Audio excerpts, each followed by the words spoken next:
Bollywood star hero Saif Ali Khan పై ఇటీవల దాడి జరిగిన విషయం తెలిసిందే. నేరుగా ఆయన ఇంటి లోపలికి ప్రవేశించిన దుండగుడు ఆయనపై కత్తితో దాడి చేశాడు. ఈ క్రమంలో ఆయనకు తీవ్రంగా గాయాలు అయ్యాయి. ఇంతటి దుశ్చర్యకు పాల్పడినా కానీ అసలు దాడి చేసిన వ్యక్తి ఎవరు అనేది ఇప్పటి వరకు కూడా కనిపెట్టలేదు. ప్రస్తుతం అదుపులోకి తీసుకున్న వ్యక్తి ఆయనపై దాడి చేయలేదని విమర్శలు వస్తున్నాయి. అంతేకాకుండా అంత పెద్ద ఖరీదైనటువంటి గల్లీలో ఉండేటువంటి సైఫ్ అలీ ఖాన్ ఇంట్లోకి సెక్యూరిటీ ఎందుకు లేదనే చర్చ సోషల్ మీడియాలో జరుగుతుంది. అయితే ఈ దాడి కేసులో అల్లు అర్జున్ పేరు వినిపిస్తుంది. అల్లు అర్జున్కు సైఫ్ అలీ ఖాన్ పై దాడికి అసలు సంబంధం ఏంటి అనేది ఇప్పుడు ఈ వీడియోలో తెలుసుకుందాం. బాలీవుడ్ లో ప్రముఖ స్టార్ హీరో సైఫ్ అలీ ఖాన్ పై దాడి జరగడంతో ఇండస్ట్రీ షాక్ అయింది. పలువురు సినీ ప్రముఖులు సైఫ్ ను పరామర్శిస్తున్నారు. తాజాగా బాలీవుడ్ దర్శక నిర్మాత ఆకాష్ దీప్ సబీర్ ఒక ఇంటర్వ్యూలో మాట్లాడుతూ ఈ దాడిపై ఆసక్తికరమైన విషయాలను బయటపెట్టారు.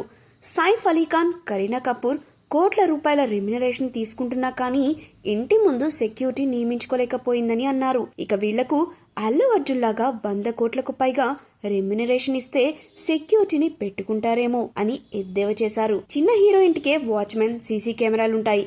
కానీ ఈ స్టార్స్ ఎందుకు సెక్యూరిటీ పెట్టుకోలేదని సోషల్ మీడియా వేదికగా స్పందిస్తున్నారు. డైరెక్టర్ వ్యాఖ్యలతో ఏకీభవిస్తున్నారు. ఇక కరీనా నాకు చిన్నప్పటి నుంచి తెలుసు. మొదటి నుంచి ఆమె సంపన్న కుటుంబంలో పెరిగారు. అలాగే బాలీవుడ్ ఇండస్ట్రీలో బడా ఫ్యామిలీలో వీళ్ళు కూడా ఒకరు. అలాంటి వీరింట్లో సెక్యూరిటీ లేకపోవడం అనేది నాకు ఎంతో అనుమానం కలిగిస్తుంది.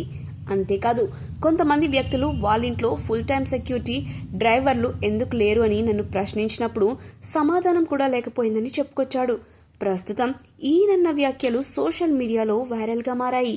ఈయనే కాదు చాలా మంది ప్రముఖులు ఇలానే ఆశ్చర్యాన్ని వ్యక్తం చేస్తున్నారు. అంత పెద్ద స్టార్ అయ్యుండి, అంత పెద్ద ఫ్యామిలీ ఉండి ఇంట్లో సెక్యూరిటీ లేకపోవడం ఏంటి అని సందేహాలను వ్యక్తం చేస్తున్నారు. ఏది ఏమైనా ప్రస్తుతం బాలీవుడ్లో సైఫ్ పై దాడి జరగడం బాధాకరమని మరికొందరు అభిప్రాయపడుతున్నారు.